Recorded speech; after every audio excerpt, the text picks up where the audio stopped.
Sponsor.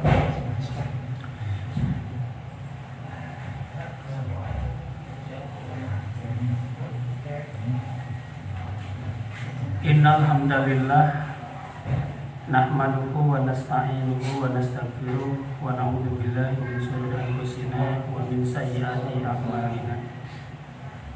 May yahdihillahu fala mudilla lahu wa may yudlil fala hadiyalah. Asyhadu an la ilaha illallah wahdahu la syarika lahu wa asyhadu anna Muhammadan abduhu wa rasuluhu alladzi la nabiyya ba'dahu amma ba'du. Qala lahu fi kitabihil karim a'udzu billahi minasyaitonir rajim. Summa awrasna kitabal ladzina astafaina min ibadina faminhum dzalimun li nafsihi wa minhum muqtasid wa minhum sabiqun bil khairat biidznillah. Hadirin ikhwat iman rahimakumullah. Alhamdulillah pada malam ini kita dipertemukan kembali oleh Allah Subhanahu wa taala di Masjid Al-Muhajirin ini. Dan mungkin saya sekian lama ya tidak bersua dengan bapak-bapak jamaah di Masjid Al-Muhajirin ini. Hadirin iman rahimakumullah. Syaqiq Al-Balkhi rahimahullah itu pernah membuat sebuah tamthil, membuat sebuah perumpamaan bahwasanya beliau melihat orang-orang di sekitarnya menangis, orang-orang di sekitarnya mengeluh.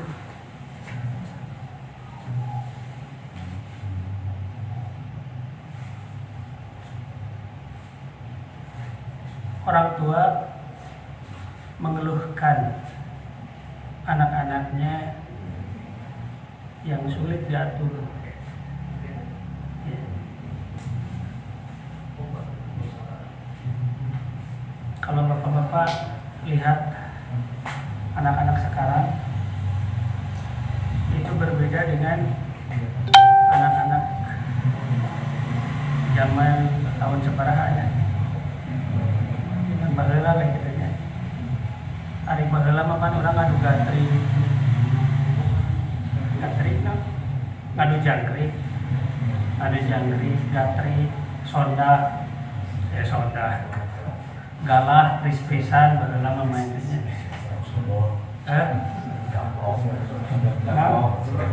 Gaplok sadar.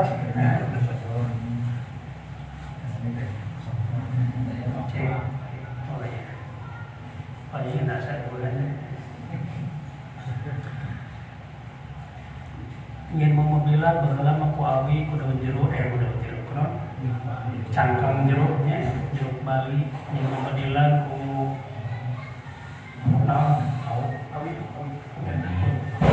ku cawet ya gini-gini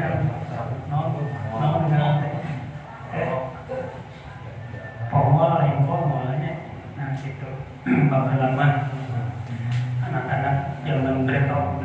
Jadi memang zaman budak baheula mah kreatif karena main dihadapkan dengan situasi yang serba terbatas. Beda jeung ayeuna. Ayeuna mah budak teh gara rampang. Makanya main teh di HP gitu ya. Tontonanna drakor. Drakor teh kan fungsi apa teh cek meja we teh.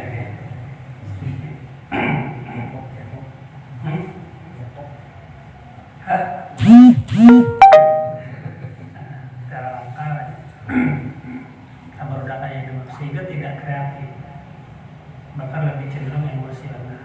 Makanya anak yang lahir pada anak-anak kita itu berbeda dengan anak-anak zaman kita dulu. Anak-anak sekarang lebih emosional, lebih lebih arogan, lebih banyak protes dan sebagainya, lebih berani. Kenapa? Karena anak-anak diciptakan itu sesuai dengan zamannya. Karena anak-anak kita ini akan dihadapkan dengan zaman yang berbeda, dengan situasi yang berbeda, sehingga anak-anak kita perlu strong, berani, jangan banyak mengalah, karena sok tinggal di barudak air, beranian, karena memang akan dihadapkan dengan situasi yang keras. Gitu. Banyak orang tua yang mengeluh mengenai anak-anaknya, kemudian banyak anak-anak yang mengeluh tentang orang tuanya. Orang tua menusuk ngatur, lomba ngatur dan sebagainya. Banyak para guru mengeluh dengan murid-muridnya, murid-murid ayeuna teh geuningannya teh jiga baheula malu. Murid-murid era patetet jeung guru malu. Coba murid ayeuna pakaleng-kaleng jeung guru teh gitu ya. Jiga jeung babaturan bray gitu gitu. Nu rada sopana nyebut tan kan gitu. Tan, emang tan kan. Eta sopan. Baheula mah teh baru. Nyebut lagi pangresa. Guru teh anu jiga jeung babaturan gitu. Banyak para guru yang mengeluh mengenai murid-muridnya. Kemudian banyak juga murid itu mengeluh dengan guru-gurunya. Bahkan guru disebut lagi berbakri. Gajina tetep pati sabaraha teh gitu nya. Sampo gitu, tapi meuli sampo gitu cukup. Tapi subhanallah barokah. Ayeuna mah guru banyak difasilitasi, tapi banyak kasus justru guru tidak memberikan tauladan, memberikan contoh kepada murid-muridnya. Bala saya masih teringat kene gitu nya, ketika ayeuna boga guru anu disebutkeun ngaranna bisa anu wawuh panggalakna. Pasti di memori kita ya guru penggalak. Baheula mah nu galak guru teh naon? Aya murid bawong teh Pak disunut baheula. Aya teh orang tua protes. Boro-boro. Simkuring ngalaman dari balai doku ku kampur, di balai doku pamupu saha sama geus da aneh. Coba ayeuna. Yewen protes orang tuanya. Nah, hak asasi manusia, kekerasan terhadap murid. Banyak ada guru yang dipidanakan oleh muridnya sendiri atau dipidanakan oleh orang tuanya. Begitu. Nah, banyak murid yang mengeluh mengenai guru-gurunya. Kemudian pemerintah mengeluh dengan rakyatnya yang susah diatur. Desa social distancing kalau apa sedang-sedang. Yang lucunya itu, yang lucu apa? Social distancing hanya berlaku waktu Jumatan. Hari Jumatan bareng-bareng. Beres Jumatan ngarok di pahareng-hareng. Kan teu kaharti. Itunya social distancing hanya berlaku waktu Jumatan. Nah, rakyatnya yang susah diatur. Kemudian banyak rakyat juga mengeluh mengenai pemerintah yang tidak berlaku, tidak adil, yang berlaku sewenang-wenang dan sebagainya. Hadirin Dewatimah rahimakumullah. Kata Syafiq al-Balali, kenapa mereka mengeluh? Kenapa mereka menangis? Karena mereka kehilangan sesuatu, yaitu kehilangan pedoman, kehilangan aturan, kehilangan acuan, yaitu kehilangan Al-Quran. Orang tua mengeluhkan anak-anaknya karena kehilangan Al-Quran. Anak-anak mengeluhkan orang tuanya karena kehilangan Al-Quran. Guru mengeluhkan muridnya karena kehilangan Al-Quran. Murid mengeluhkan guru-gurunya karena kehilangan Al-Quran. Pemerintah mengeluhkan rakyatnya karena kehilangan Al-Quran. Rakyatnya mengeluhkan pemerintahnya karena kehilangan Al-Quran. Kehilangan pedoman. Geus teu puguh arah. Apa yang harus dijadikan pedoman? Dari pola pikir manusia maka ada malakur-akur seumur-umurnya. Yang bisa mempersatukan kita adalah Al-Quran. So, dari berbagai paham, dari berbagai madhab, dari berbagai golongan yang bisa mempersatukan adalah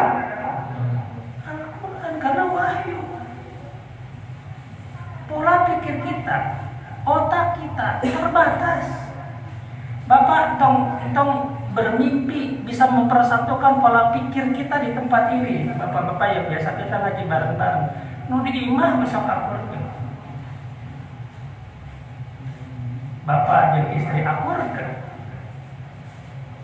kurang kumaha tahu ya, kurang kumaha apal bapak watak karakter pamajikan.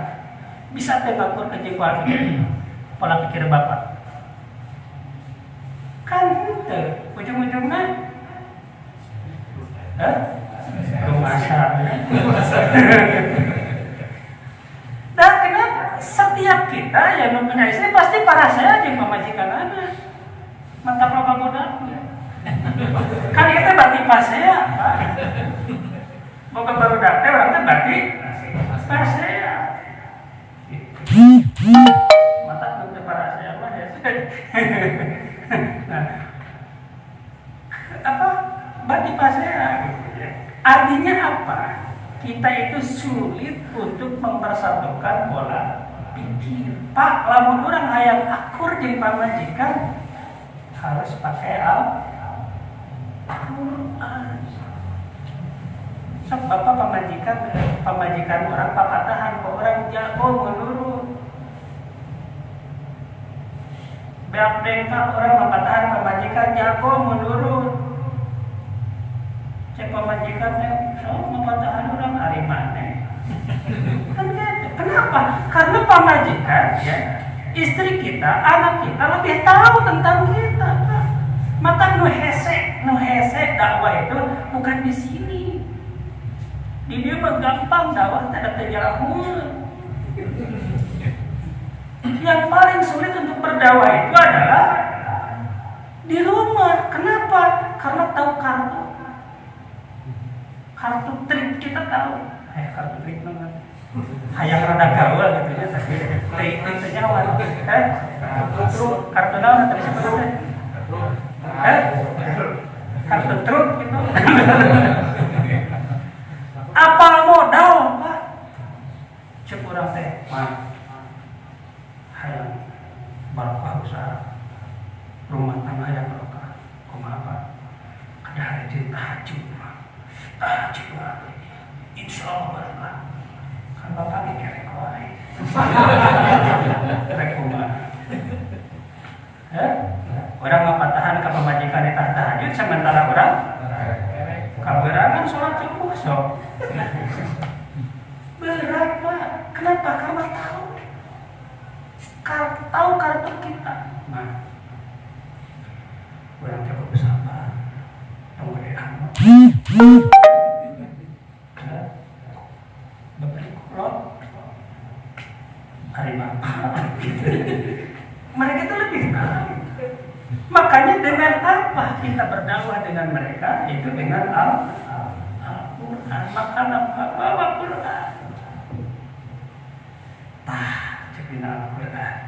Artinya apa? Ketika kita menyampaikan Al-Quran, yang dinasehati bukan hanya istri, tapi termasuk kita. Pembarungan artinya. Ketika kita membaca Al-Quran, mempelajari Al-Quran. Kenapa manusia mengeluh? Kenapa manusia menangis? Karena mereka kehilangan pedoman, kehilangan Al-Quran. Sebagaimana dalam Al-Quran surah Al-Furqan, Rasulullah SAW mengeluh kepada Allah, Ya Rabbi, inna qaumi takhadu hadzal Qur'ana mahjura. Wahai Rabb, inna qaumi, sesungguhnya kaumku, ittakhadhu, mereka menjadikan hadzal Qur'an, Al-Qur'an ini mahjur, sesuatu yang ditinggalkan, sesuatu yang diabaikan. Sesungguhnya kaumku ini, umatku ini menjadikan Al-Qur'an. Halo? Ayah yang begini menurutan halo inna qaumi takhadhu hadzal Qur'ana mahjura. Mereka menjadikan Al-Qur'an ini sesuatu yang ditinggalkan, sesuatu yang diabaikan, dihari-harikan. Maka banyak orang pasti yang mengartikan. Yang dimaksud dengan mengabaikan Al-Quran adalah mereka tidak membaca Al-Quran. Seorang ayah merasa sedih ketika anaknya tidak bisa bahasa Inggris, tidak bisa matematika, merasa malu kalau anaknya tidak bisa membaca. Tapi seorang orang tua tidak merasa sedih, tidak merasa malu ketika anaknya tidak bisa membaca Al-Quran. Kalau tidak bisa baca Quran, Pak, di Madinah, saya ada seorang yang buta, tidak melihat. Yang pertama tidak melihat, orang yang buta, anak kecil, tapi dia habis sudah. Buta, budak letih, habis Quran. Kurang ningali geus kolot dapat asa pambina-bina. Nah, ketika ditanya, apakah Anda ingin melihat? Apa jawabannya? Tidak. Aku tidak ingin melihat. Kenapa? Karena kalau aku melihat, khawatir hafalanku hilang. Nah, Pak, kabayang? Rek teu lalegitan Quran kumaha, Pak, di hafalan kita. Kalau mata kita melihat, tuh teruskan ke Pak Yayat. Di grup Pak Yayat, tak stikerna muludul. Stiker bujur, stiker Masya Allah. Murun, lupa hafalan Quran itu. Ini Pak Yayatnya. Atau kelibatan begitu. Pak, hati-hati ya dengan stiker yang berbau pornografi, itu tidak lucu, Pak. Mungkin kita menganggap lucu, tapi itu apa? Dosa berantai. Manakala stiker itu kita masuk ke favorit kan sebenarnya? Sok mulungan panggilan aja. Ayo stiker nu anyar ya, mulungan gitu kan. Ayo rada hade ya. Gitu. Rada hade teh dalam tanda petik ini rada mengandung pornografi. Ternyata Bapak tadi ampihan gitu. Setelah diampihan tadi sebar luaskan. Dan kabayang eta nyeun stiker eta dosana Masya Allah. Dosa berantai. Apalagi Bapak ikut terlibat di situ. Lihat gambarnya ya. Masuk ke favorit, kemudian disebar luaskan, di-share. Batur teh. Kopi pasnya lagi disebar luaskan lagi. Kita berkontribusi menyebarkan konten pornografi dan kita ikut berkontribusi dalam berdosa. Hati-hati, Pak. Muruluk hafalan Al-Quran. Entah baru nugas apa, Pak. Nu can apal teh poho deui.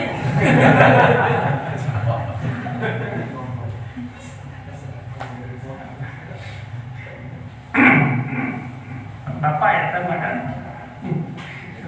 Ini can apal geus poho deui.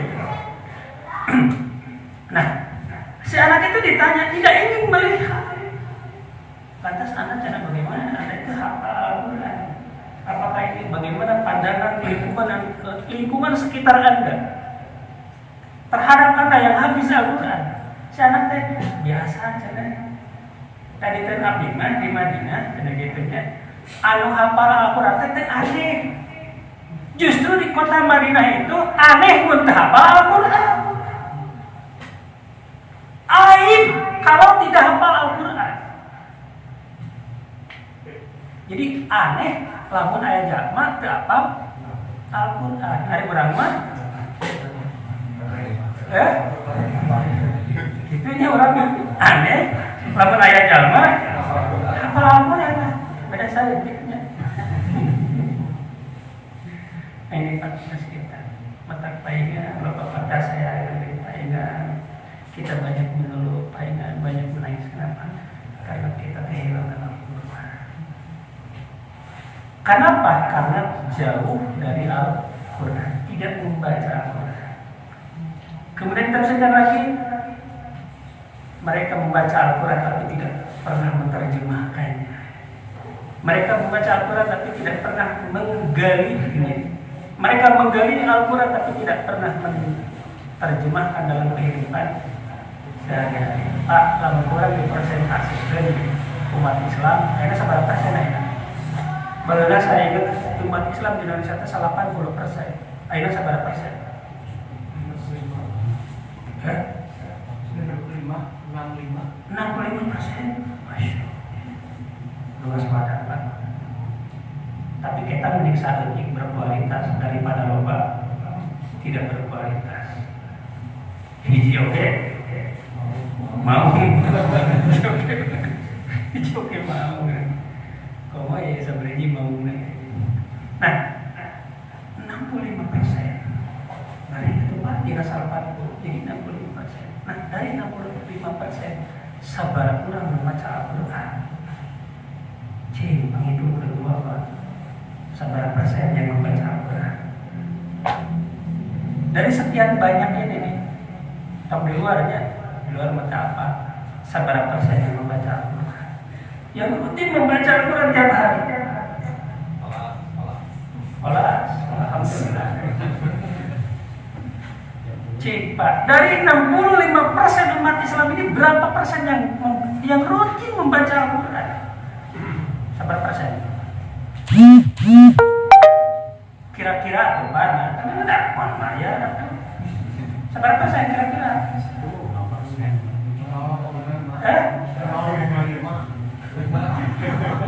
Ayah beren 10% maksudnya? Ayalah ya 10% mah ayah Pak Bos Nonton atau ayalah 10% aja. Itu salah 10%-nya. 10% wanita 10%. Dari 10% yang membaca Al-Quran, berapa persen yang tahu artinya?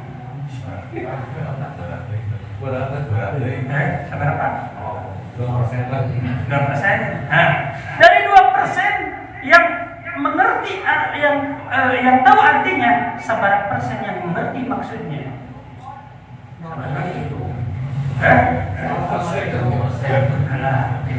Nah, seberapa persen?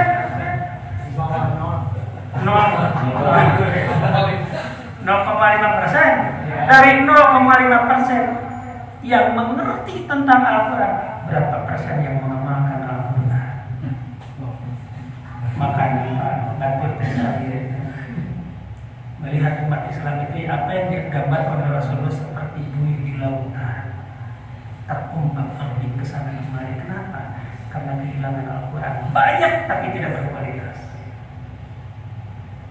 Seperti hidangan di meja makan kata Rasulullah. Dari kanan ingin memakan, dari kiri ingin memakan, dari depan belakang ingin memakan.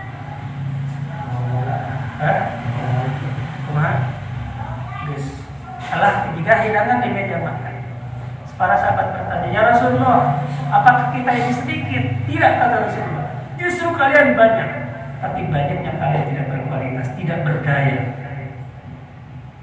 Pak, di DPR seberapa persen umat Islam?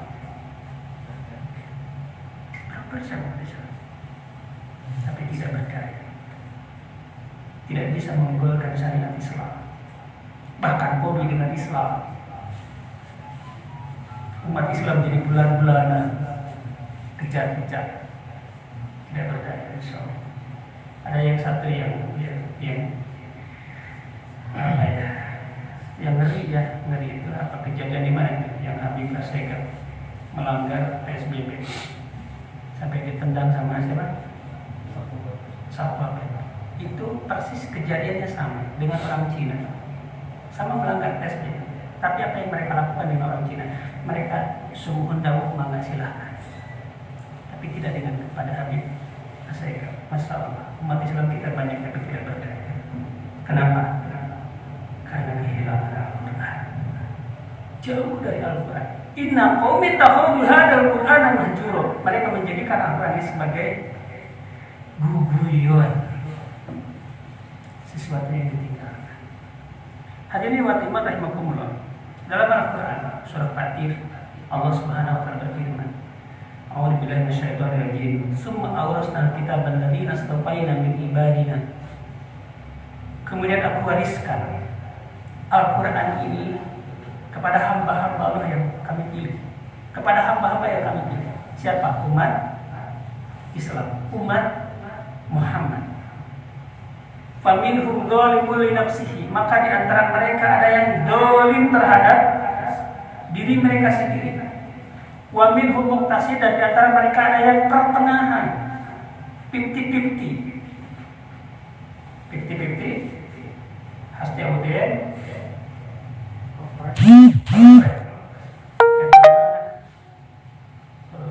want to be millionaire. Saat itu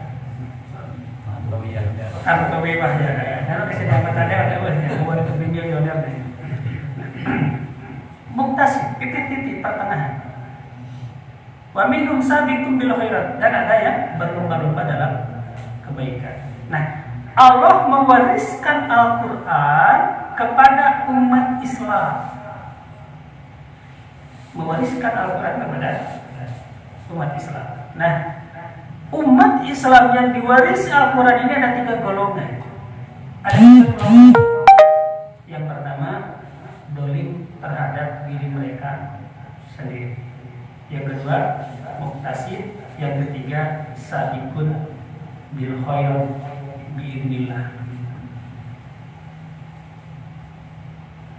Al-Quran ini pernah ditawarkan kepada gunung, tapi gunung malah takut, tidak mau menerima Al-Quran. Lalu anzalna hadzal Qur'ana, membaca ala jabali la ra'aitahu khashi'an mutasaddian min khasyiatillah. Andai kata Al-Quran diturunkan kepada gunung, la ra'aita, tentu kamu akan melihat gunung itu khasyi'an mutasaddian min khasyiatillah. Gunung teh ngarempeyek sieun hancur karena takut kepada Allah. Gunung yang yang begitu tohagana, sakit tohagana, sakit hebatna, ketika diberikan amanat Al-Quran ngarempeyek hancur karena sieun Allah. Tapi uniknya ketika diturunkan kepada manusia, kepada umat Islam ini, ada yang dolim terhadap diri mereka sendiri. Nah, ini ternyata mengundang beberapa ahli tafsir. Ada yang mengartikan dolimu li nafsihi itu adalah keburukannya lebih banyak daripada kebaikannya.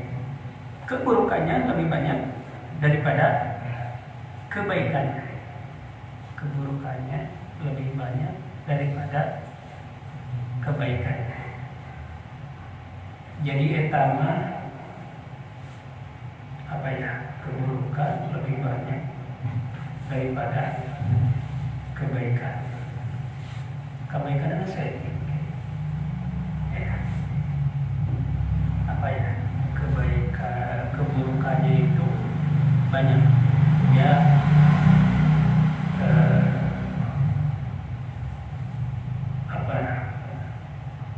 Banyak melakukan perbuatan maksiat, tapi sedikit sekali melakukan ibadah, sedikit sekali melakukan kebaikan. Itu yang pertama. Yang kedua, muqtasid. Muqtasid itu pertengahan. Jadi antara kebaikan dan keburukan itu seimbang, 50-50 ya. 50-50. Jadi sholat kosong, baca Quran kosong, ngaji kosong, judi kosong, lacur kosong, gaplek kosong. Jadi kebaikan dan keburukan itu seimbang. Itu muqtasid. Kemudian sabiqum bil khairat biidznillah, itu kebaikan lebih banyak daripada keburukannya. Itu menurut mufassir yang pertama. Kemudian menurut mufassir yang kedua, yang dimaksud dengan dolimul li nafsihi itu diartikan dengan orang yang zalim terhadap diri sendiri itu adalah orang yang sedikit sekali melakukan kewajiban. Jadi dia melakukan sebagian kewajiban dan meninggalkan sebagian yang diharamkan. Yang zalim terhadap diri mereka sendiri itu jadi ibadahna saeuti ninggalkeun kamaksiatan oge saeutik serba saeutik lah, jadi serba minimalis gitu, serba sederhana gitu ya. Ibadahna teu pol, maksiatna ge teu pol gitu. Maksiatna teu pol. Jadi itu maksiatna teu pol. Jadi meninggalkan maksiatna ge teu pol gitu ta. Jadi Pak, lamun Bapak yang sukses, tong kago mun ibadah tong kago, mun maksiat tong kago sukses. Jadi tong bintang gantung. Ada teman saya dia di kampung, Kang, cara saya mau bintang gantung lama. Saya mencari jadi ustad tidak bisa ada, jadi preman tidak bisa gelut. Karena bintang gantung jadi kudu benar itu jadi gitu. Ternyata bintang gantung Pak, jadi jelas identitas nanti. Nah, itu dzalimu li nafsihi. Jadi dia melakukan sebagian kewajiban, tapi meninggalkan sebagian yang diharamkan. Kemudian yang muktasid, yang pertengahan, dia melakukan kewajiban, kemudian meninggalkan yang diharamkan, dan meninggalkan yang sebagian yang sunat dan sebagian yang dimakruhkan. Yang muktasid itu Pak, kalau ini kan jadi buntang gantungnya, maka dia melakukan sebagian kewajiban, sholatnya tepol, saumnya tepol, gitu kan, infaknya tepol, ngajina tepol, tapi ninggalkan maksiatnya tepol. Jadi masih kena osok lah gitu, maksiatnya osok kene, gitu, resep kene gitu, canrela gitu ta.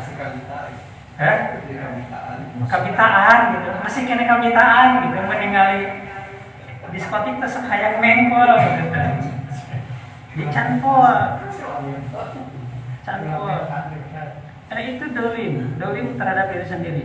Kemudian yang muktasid itu dia melakukan kewajiban dan meninggalkan yang diharamkan. Melakukan kewajiban, meninggalkan yang diharamkan, tapi meninggalkan sunat, meninggalkan sebagian yang sunat, meninggalkan sebagian masih mengerjakan sebagian yang makruh. Osok melakukan kewajiban, meninggalkan yang diharamkan, tapi meninggalkan yang sunat. Sholat maghrib osok, tapi tara rawatib. Lokum bikum dikir ini tara sholat sunat muktasid. Tara mampu, tara maksiat. Teu apal sari tertentu. Ada bisa diterangkan di nagogelnya pesantren. Nah, teu apal, tapi dia meninggalkan yang sebagian yang sunat, kemudian masih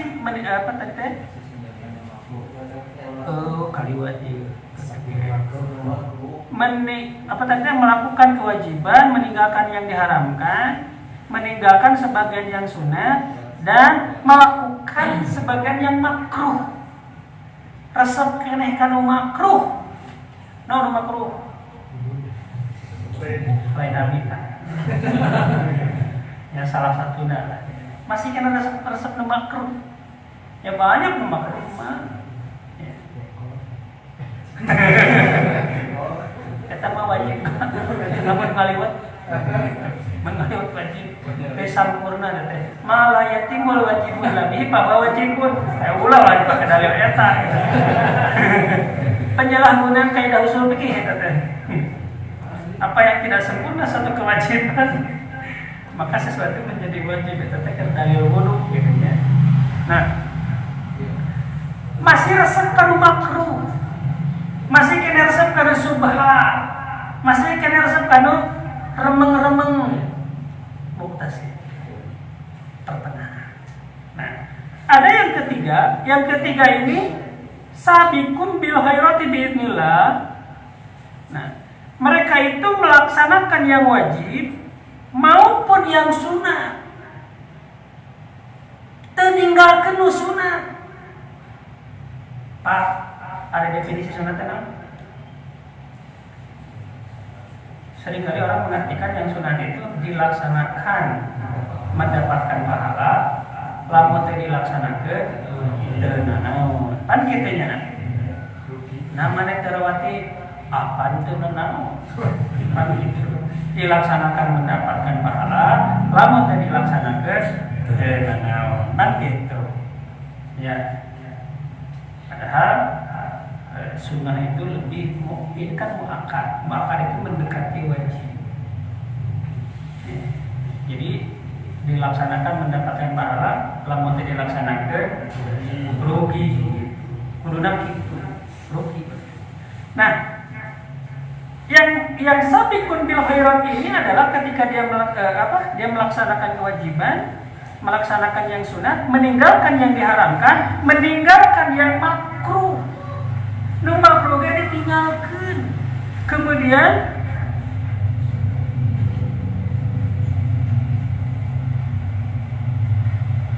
meninggalkan sebagian nu boleh, bahkan nu boleh kan ditinggalkan. Jadi artinya teh yang sia-sia, yang sebetulnya boleh tapi ditinggalkan. Jadi mulai menghindari sesuatu yang tidak bermanfaat, ngobrol-ngobrol untuk para ruku, ngobrol-ngobrol untuk bermanfaat. Jadi saperleuna lah. Jadi ngobrol itu menambah ilmu, gitu kan, menambah ilmu dan sebagainya, gitu. Kemudian menurut Ibnu Abbas yang muktasib itu adalah orang yang masuk surganya itu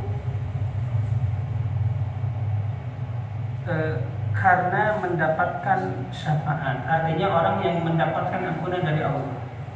Jadi Pak anu tilu ini dolimul li nafsihi, muktasib, sabiqum bil khairat, kabehan anu kasuk surga tong hariwang Pak.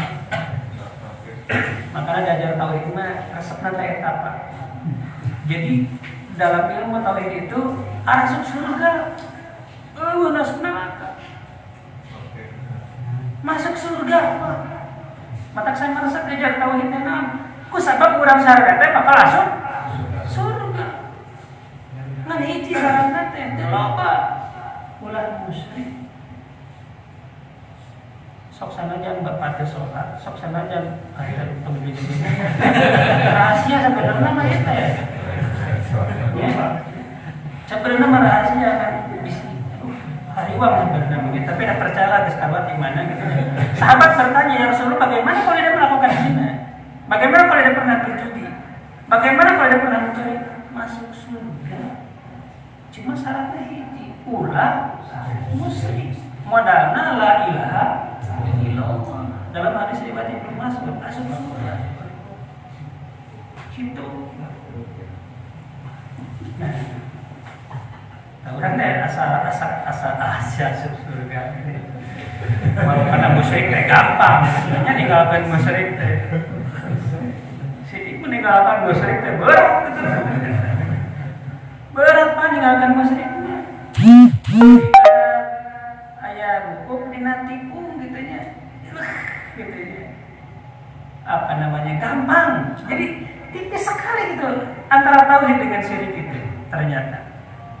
Setelah digali itu. Nah, jadi orang yang dolimul li nafsihi teh Pak anu asup ka surga tapi punten wayahna transit neraka ka neraka nya teh sakendap sih paling Nah itu orang yang terakhir masuk surga. Jadi kestutup keselitnya kekali jangan. Dan yang kedua muktasid. Muktasid itu adalah yuhasabu hisaba yasiro. Muktasid ini mendapatkan hisab ringan. Jadi hisabannya ringan. Jadi kana sakedeung paling 2 poe gitu Pak. Jadi yang hisab yasiro hisab kelar 2 poe Pak. Sampai akhirat teh 1000 tahun. Lain 1000 poe kan ya. Sampai akhirat teh 1000 tahun dunia. Jadi mun 2 poe teh wilujeng eta. Eta pasal payuhasab hisab yasira. Jadi hisabannya ringan. Nah, sabiqum bil khairati biidznillah yang bersegera dalam melakukan kebaikan itu adalah masuk surga tanpa hisab. Mereka masuk surga tanpa hisab apa? Dia bersegera melakukan kebaikan. Nu wajib dilaksanakan, nu sunat dilaksanakan, nu haram ditinggalkan, boro-boro nu haram, nu makruh ge ditinggalkan, nu subhat ge ditinggalkan. Bahkan sebagian dari yang mubah oke ditinggalkan. Jadi efektif, produktif, efisien gitu. Dina hirup nanti, teu loba nu mubah, teu loba nu mubazir. Gitu. Makanya dia masuk surga tanpa hisab. Tapi ada juga yang masuk neraka tanpa hisab. Tok hayang bae. Mata saya mah teu bahas perkara itu. Teu bahas perkara itu. Lain kajian urang gitu. Orang mau ngararin we gitu. Pokoknya masuk surga. Nah, itulah 3 golongan yang diwarisi Al-Quran. Mudah-mudahan kita termasuk ke dalam golongan sabiqum bil khairati bersegera dalam melakukan kebaikan. Kita melaksanakan yang wajib, melaksanakan yang sunat, meninggalkan yang haram, meninggalkan yang makruh, meninggalkan yang subhat, bahkan meninggalkan sebagian yang mubah yang boleh. Insya Allah akan termasuk ke dalam orang yang ahli surga, masuk surga tanpa hisab. Yang benarnya dari Allah Subhanahu Wa Taala, yang kelirunya dari kekeliruan pribadi mudah-mudahan Allah memaafkan. Bahwa sapanan cara sapakan dan aku cukup berjumpa dengan aku qouli hadza wa astagfirullahi wa